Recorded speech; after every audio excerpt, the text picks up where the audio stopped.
Avant de prendre le bus, les difficultés de Jean-Luc et Abdallah débutent parfois sur le quai, au pied d'arbres non équipés de grilles au sol, des contraintes invisibles pour les personnes valides, et pourtant.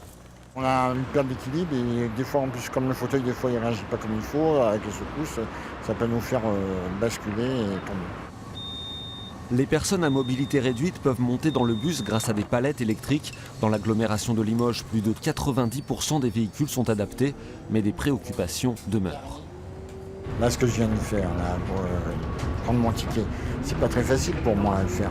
D'habitude, il y a beaucoup de monde, donc je ne peux pas le faire. Je suis obligé de demander à des personnes de le faire à ma place.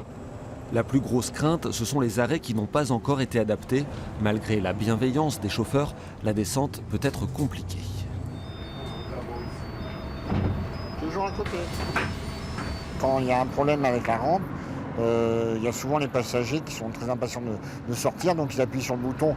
Donc comme quand ils appuient sur le bouton, la porte s'ouvre et donc la rampe ne peut pas descendre.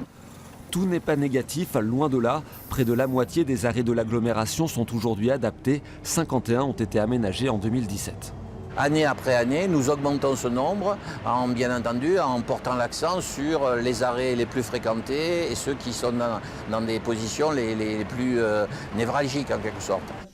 Mais pour l'association APF France Handicap, qui suit de près ces évolutions, le problème est plus global. Des difficultés d'accessibilité subsistent aussi dans d'autres réseaux de transport, le train ou même à l'hôpital. Elles rendent le quotidien encore plus difficile.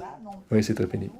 Il faut toujours qu'on s'y prenne avant peu. On n'a pas le droit de choisir, mettons, j'ai envie de partir à Paris, demain, on va vous dire, il fallait réserver monsieur 48 heures.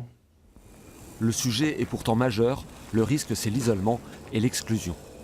L'enjeu c'est pour qu'un jour on puisse tous, handicapés, valides, être comme tout le monde, enfin libres, de pouvoir se déplacer, de faire ce qu'on veut, sans avoir toujours besoin de quelqu'un.